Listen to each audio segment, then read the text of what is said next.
Who do we blame for the soul patch? Most narrowly defined, the soul patch is that thicket of hair that sits alone beneath the lower lip. It looks like somebody missed a spot shaving for 3.5 weeks. How did this happen, and how did it become the facial hair most likely to be worn by a member of Smash Mouth?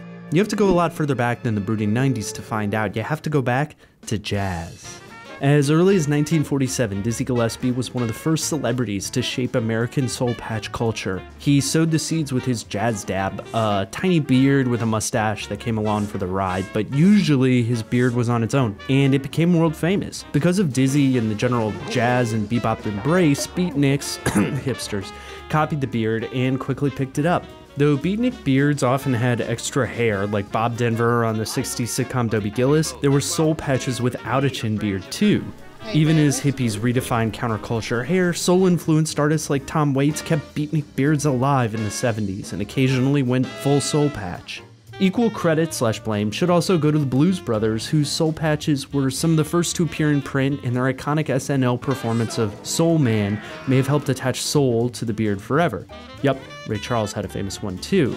In the 90s, soul facial fashion fused with grunge, both in movies with beatnik-style super patches and examples that were the platonic ideal of patch. A patch was even a plot point in the Buffy the Vampire Slayer movie. Patches were in the biggest bands too, like Pearl Jam. Computer, enhance, soul patch.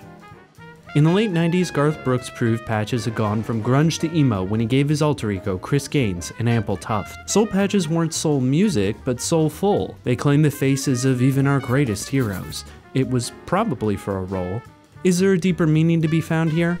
Trends are always changing. Soul patches went from the ultra cool trademark of a joyful genius to, well, you know. The moral? Keep your eyes open and please, please, have your razor ready.